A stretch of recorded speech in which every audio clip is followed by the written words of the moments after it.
few weeks ago, I was talking with a client, and I'm going to change some of the details here, but this is a true story.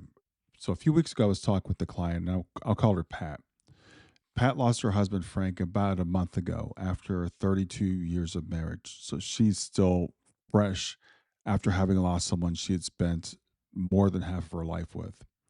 She can't eat much, she can't sleep, she can barely stand to be in the house that they built their whole life inside. But that week, she had a job interview. And for a few hours sitting there in that interview, sitting across someone asking questions about her experience, her plans, her future, something strange happened. She forgot that Frank was gone. Now, not forgot like she didn't know it happened, but forgot like the way your body forgets when it's focused on something else, that the world has changed underneath it. And so she walked out of that interview feeling great, hopeful even. And she did what she had done for over 30 years. Every single time something good happened, she picked up her phone and she dialed Frank. So what did she do? She pulled out her phone and she dialed Frank. And it rang and it rang and it rang and nobody picked up. And that's when she remembered. I want to tell you why that happened because it wasn't a slip. It wasn't Pat being in denial or not accepting reality. It was her brain doing exactly, precisely what it was built to do. Your brain doesn't store people that you love as a memory, filed away and finished. It actually stores them as more of a map. It's a running, constantly updating map of where they are, how to reach them, what to do the moment something good or bad happens. There's a neuroscientist, Mary Frances O'Connor, and she calls this attachment system exactly what it is. It's a locator. It's the same system that made you, as a kid, check where your mother was in a crowded store every few minutes without even thinking about it. It never stops running. It's not a thought, it's actually an infrastructure. For 32 years, Pat's locator system had one job every time something happened in her life. It was to find Frank and tell him. That's what a good interview triggered. Not a decision, it was really more of a reflex. It's the oldest, most automatic reflex she had. And if I asked you right now to think about your spouse or your child, your mind's probably going to go somewhere. Your spouse is at work, or they're downstairs, or they're on the road, or whatever it happened to be. The locator system doesn't know how to process gone. It wasn't built for permanent absence. It was built for temporary separation, the kind our ancestors survived by finding each other again. And if you think about it, this is a survival instinct. We needed to be with our tribe. We needed to be with the people that cared about us, that we had mutual protection. So when someone was away, we were constantly looking for them to locate them. So when that system comes back with nothing, with a 404 error, if you're searching for a website and it's not there, the system doesn't shut down. It runs the query again, and then it runs it again and again. That's the phone call. That's turning toward the door when you hear a car outside. That's reaching for your phone to tell them something 100 times, 1,000 times, long after they're gone.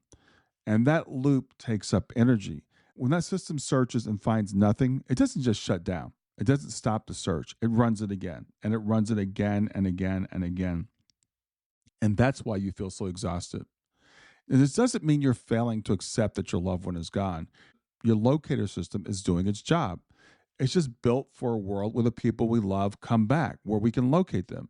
And that returning that not found over and over again, it just says, let's try again. So let's talk about the rest of what Pat told me. She can't eat. She can't sleep. Being in that house feels unbearable. She can only eat a few bites of food at a time. And she's trying to take protein shakes just to keep her strength up. This is where grief stops being only emotional and becomes something that you can almost measure with the blood test. When you live with someone for years, your bodies don't stay separate.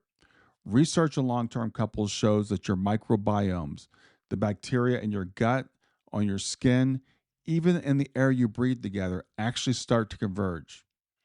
Part of Frank was, in a very literal sense, living inside of Pat. We actually merge as we live with someone for a long time. And it goes farther than biology. Your nervous system doesn't just love a long term partner, it borrows stability from them. Oxytocin, cortisol regulation, Even your heart rate and breathing start to sync up with someone you shared a life with. Psychologists call this co regulation. You build a second nervous system that runs partly outside your own body. And here's what that looks like in real life. Think about someone, say, in the middle of a panic attack, their heart pounding, their breath ragged, their mind racing, and someone they love wraps them in a hug or just says their name in that voice, low and steady, the one reserved only for them. Watch what happens. The breathing slows, the shoulders drop, the heart rate comes down, not eventually, but often within seconds. That's not comfort in some soft, vague sense. That's one nervous system reaching over and physically recalibrating another one. Touch and a familiar voice are two of the fastest acting regulators we have, faster than most of what's in a medicine cabinet. That's what 32 years builds. A person who walks in a room and just by being present tells the other person's body that it's safe to stand down, to drop the fight or flight response. Which means that when Frank passed away, Pat didn't just lose her husband, she lost her regulator. The voice, the hands, the presence that used to tell our nervous system that it was safe, that all went offline, all at once with no warning and no replacement. That's another reason why you feel so miserable, so physically miserable when you lose someone you've lived with for a long time. That's withdrawal. That's real physiological withdrawal, the kind that shows up in brain scans looking a lot like what researchers see in addiction studies. Your body built 32 years of chemistry around this person's presence. Now it's detoxing from a relationship that it never agreed to lose. The sleeplessness, the appetite disappearing, the house feeling wrong under your own feet. That's what it looks like when the body loses the one voice, the one touch that used to be able to bring it back from the edge. And I remember talking with a client once and talking about losing their spouse. And he said, "This is the person who was with me through all of my other losses, through all my other griefs, that told me it was going to be okay." And the cruel irony is the person I need the most to tell me it's going to be okay isn't here to tell me that this is going to be okay. Think about that for a second. Your body just lost its regulator at the exact moment it needs regulating more than it ever has. The one hand that used to steady you through every other storm isn't available for this one. The storm to end all storms and the shelter you ran to is gone. That's not just sad, that's the cruelest design flaw that grief has. It arrives and it takes the very tool that you normally use to survive it. And as I'm saying this to you, I'm thinking about friends and clients and acquaintances who have gone through this, and my heart just breaks for them because they feel so absolutely alone because they don't have that regulator with them. Here's what I want you to take from Pat's story and from all this. If your brain is still dialing a number that won't be answered, that's not a malfunction. That's proof of how completely that person was mapped into you and you into them. If your body can't eat, can't sleep, can't sit still in the spaces you used to share, I want you to know that's not weakness. That's proof of how deeply your chemistry rewired itself around someone else's presence. That doesn't make it fair, it just makes it explainable. So, grief this loud, grief this physical, grief this relentless only happens because the bond was and is real. It's not a metaphor, it's biological. Your brain built a map for them. Your body built its rhythms around them. What you're feeling right now is a result of that being jerked away from you. Hannah's going to keep reaching for her phone for a while. That locator system doesn't update on the schedule and it's not going to accept not found gracefully or quickly. But every time it runs that search again, it's not proof that she's stuck. It's proof that the 32 years she spent together, she was deeply, thoroughly, permanently loved.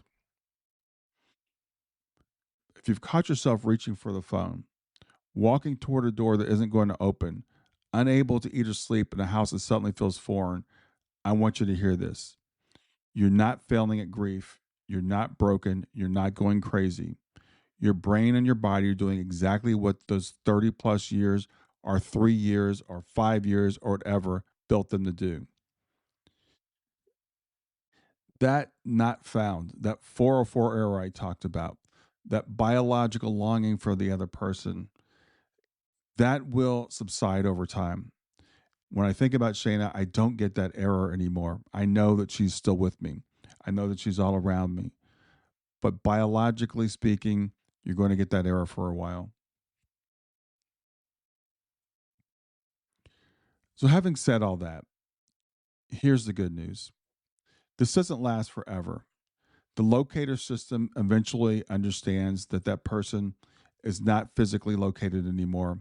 And you may even shift to a point where you realize that they're not nowhere, that they're actually everywhere, that they're as close as the air that you breathe. They're right next to you. That physical connection that you have with them, that biological, that chemical connection, your body will eventually adjust to the fact that you don't have that connection anymore. As you go through this, I want you to understand that nothing lasts forever, including this. This too shall pass, and you will weather this storm as well.